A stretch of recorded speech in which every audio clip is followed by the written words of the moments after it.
Welcome, wrestling fans, to the WWE show review on Tim Reynolds Show, as we're reviewing WWE's Friday Night SmackDown from this past week. And did we have one heck of a show? As we seen starting out the show, General Manager Nick Aldis backstage being approached by none other than the Bloodline. As we seen one of the Bloodline members, Tonga Loa, with an eye patch on as he got injured with Kevin Owens in the matchup last week. And then we also see General Manager Nick Aldis have to deliver the bad news to the Bloodline as he announced that they will have to forfeit their participation in the tag team gauntlet match for the #1 contendership happening later on that night. Solo Sikoa would then interrupt GM Nick Aldis and tell him that the Bloodline is not forfeiting anything at all, as it will be the Bloodline participating in the gauntlet match with members Tampa Tonga and Jacob Fatu, the Samoan werewolf, being a part for the Bloodline in this gauntlet match for the #1 contendership for the WWE Tag Team titles. So the GM Nick Aldis likes this particular move and will allow it. We would then see shortly thereafter our first matchup of the evening, as it will be LA Knight,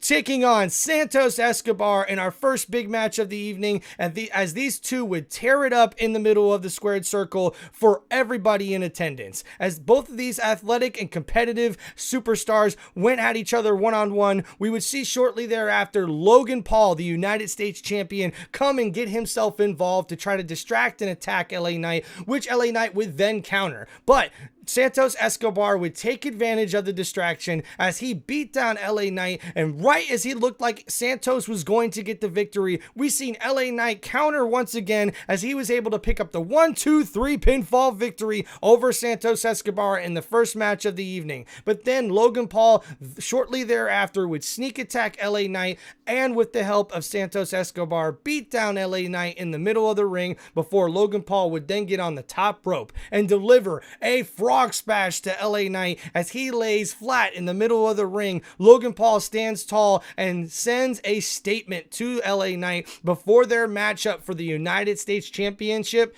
at SummerSlam. Man, this was a great way to kick off the show, as we would see shortly thereafter this match a interview backstage with none other than Naomi. As she was talking and being interviewed, we would then see her approached by Bianca Belair and Jade Cargil, as both of these ladies were the former WWE Women Tag Team Champions, and they are looking to get their titles back as they go out to the ring to challenge the new Women's WWE Tag Team Champions, Alba Fry and Isabel Dawn, the Unholy Union. And man, when they went out to the ring to call these girls out, their music hit, and both Bianca and Jade were ready to fight. But they got sneak attacked by the new Women's Tag Team Champions as Alba Fry and Isabel Dawn beat down on these ladies. We would then see Bianca and Jade counterattack and give these women's champions a beatdown, as the new WWE Women's Champions would find out you don't mess with Jade Cargil or Bianca Belair, because they will get you, and they see to have a counter to all their sneak attacks they were happening.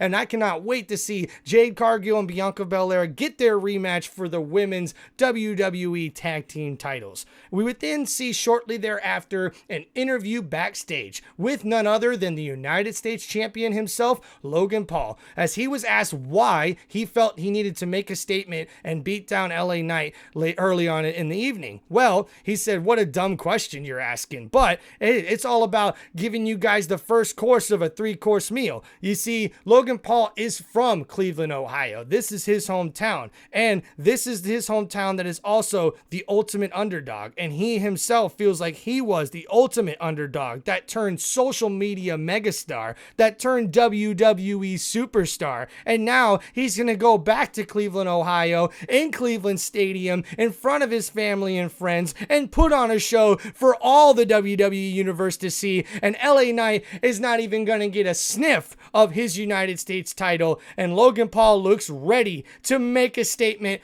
at SummerSlam, as it will be official, folks. As you will see, LA Knight taking on Logan Paul for the United States Championship at SummerSlam, and it's going to be great, man. We would then see shortly thereafter this, our next matchup of the night would be the WWE's #1 Contenders match for the WWE Tag Team Championships in a gauntlet match. As to start out this match, we would see the teams of Baron Corbin and Apollo Crews going up against the team of Legado del Fantasma Fantasma, as it would be Angel and Barrito. And this match would not take long, as Corbin and Cruz were able to use double team moves and their athleticism to get the quick victory over this team, as Legado del Fantasma didn't really stand a chance, folks. But then shortly thereafter, the next tag team up in the Gauntlet match would be the Street Profits. And when the Street Profits come out, you know they want all the smoke, baby. And this was no different, as they came out and put on a show, as they were able to get the victory against Corbin and Cruz, knocking them out of the Gauntlet match.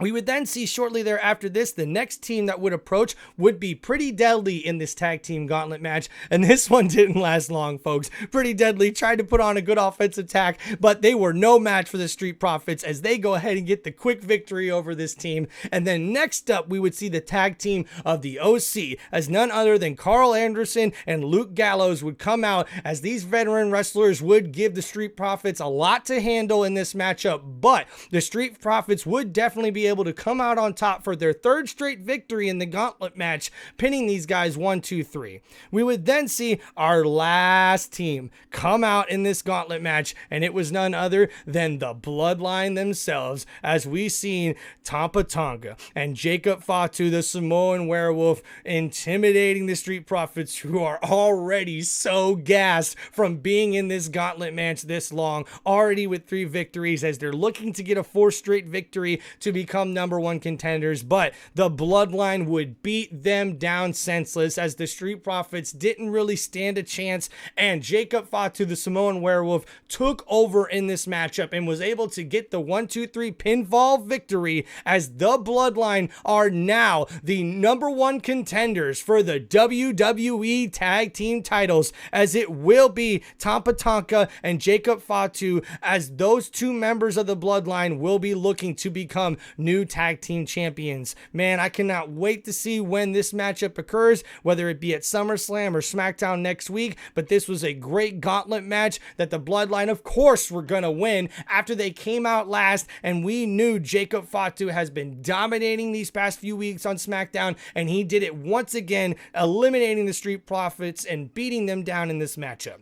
We would then see shortly thereafter A-Town Down Under come out into the middle of the ring and really call out somebody you just don't expect to see on WWE Friday Night SmackDown. And it was none other than championship boxer Terrence Crawford that they called out. So they're standing in the middle of the ring, and Crawford answers the call. He comes out to the middle of the ring with his entrance music to make a statement to ask, hey, why are you talking smack about me there, Austin Theory and Grayson Waller? And as both of them stand in the ring running their mouth, hey, Terrence Crawford let him have it with a right hand right to Austin Theory, knocking him out in the middle of the ring, as Grayson Waller runs out of there, man. And A-Town Down Under is having more problems, man, as Terrence Crawford comes and makes a special appearance on WWE Friday Night SmackDown. And then meanwhile, after this, we would also see a promo video of the undisputed WWE champion Cody Rhodes, as the American Nightmare would acknowledge that there has been a lot of turmoil that has happened lately with his friends getting beat up, with Randy Orton and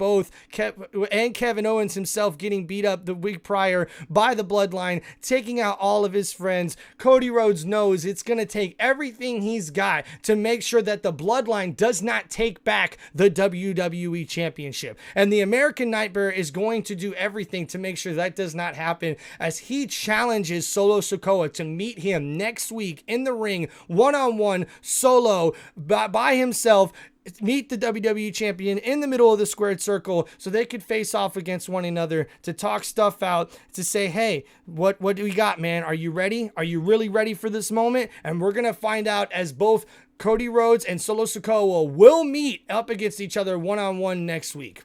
We would then see our main event of the evening, as we had a tag team match, as it was Miss Money in the Bank, Tiffany Stratton, and her partner Nia Jax, taking on the women's WWE champion Baley and her partner Michin. This after Michin got the huge upset victory against Miss Money in the Bank, Tiffany Stratton, last week after Baley's help in that matchup. After the big upset, we see both of these competitors come out to the ring, but then we would see a sneak attack from Nia Jax on Michin as Michin gets knocked out of the match before it even gets started. So then we would see Baley pretty much in a handicap match to start out this matchup as Baley is fighting to try to survive, to try to get the victory before Michin would actually make it in this match to sort of make it really, really close. Before then, we would see as the ref's back was turned, Tiffany Stratton, Miss Money in the Bank, hits Baley, the WWE Women's Champion, with the briefcase in the head, knocking her out, and then Nia Jax would then finish her off as she gets the 1-2-3 pinfall victory, which means Nia Jax and Tiffany Stratton, Miss Money in the Bank, are your victors in this particular matchup as Nia Jax looks to make a statement against the WWE Women's Champion Baley ahead of their matchup at SummerSlam as the Queen of the Ring is looking to become the new champ, and she sends a huge statement to the WWE Women's Champion Baley in this one. This was our last matchup of the evening, but man, it was not the last thing we saw on the show. As to end the show, we had something shocking, folks, that is blowing my mind for the Friday Night SmackDown, as we seen a video of Solo Sikoa in the Bloodline speaking to us and pretty much announcing that he was the new leader of the Bloodline and that he was there to get the WWE Championship back to the Bloodline where it belongs. But then he would say something that really would just blow everyone's mind. We would see a statement made unlike any other on Friday Night SmackDown this whole entire year, as Solo Sikoa, who calls himself the new Tribal Chief and the head of this new Bloodline,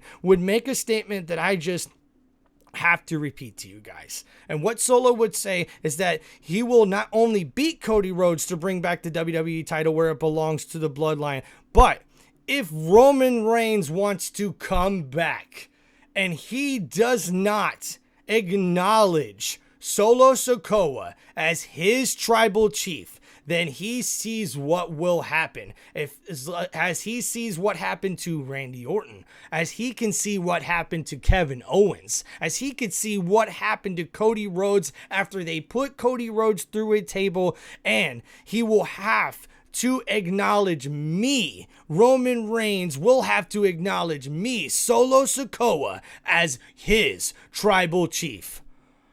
Oh man, dude. Solo, you really want to go there? You really want to go there with the GOAT and call out Roman Reigns? This is a mistake unlike any other for this new tribal chief, for this new leader of the Bloodline.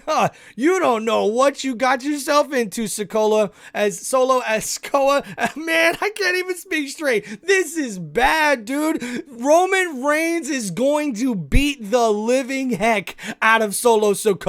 Mark my words, dude. This is fighting words, man. I am predicting right now, I believe we will see Roman Reigns make his return either at SummerSlam or the Friday Night SmackDown after SummerSlam. With a statement like this from Solo Sikoa, boy, you are asking to get a spear and you are asking to get one of those Superman punches, as we know the real tribal chief, the number one, the GOAT, Roman Reigns, the head of the table, will show up and prove why he's the head of the Bloodline, why he's the head of the table, and why you should acknowledge him, Solo, as your tribal chief. Man, WWE fans, this was a crazy Friday Night SmackDown, especially with this statement made at the end by Solo. Who does this guy think he is, man? I cannot believe he said this, but he's definitely looking to make a statement against Cody Rhodes, as they will face off against one another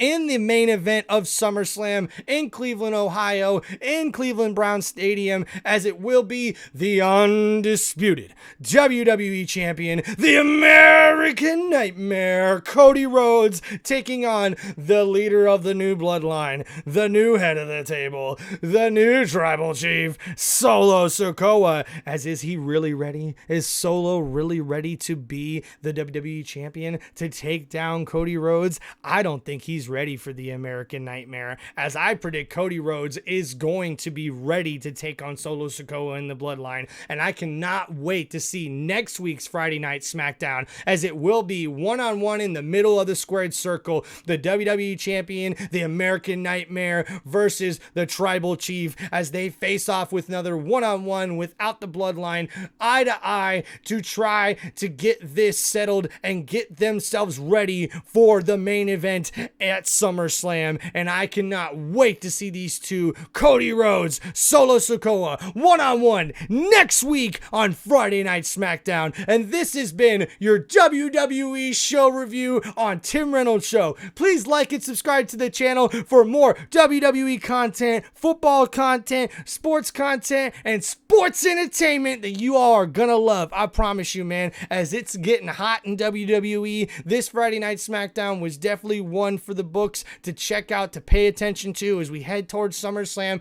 Please like and subscribe to the channel for more content like this. Thank you everybody who helps supports the channel. I cannot wait, WWE Universe, for SummerSlam coming up next Saturday. Please like and subscribe to the channel, guys. Peace out, everybody.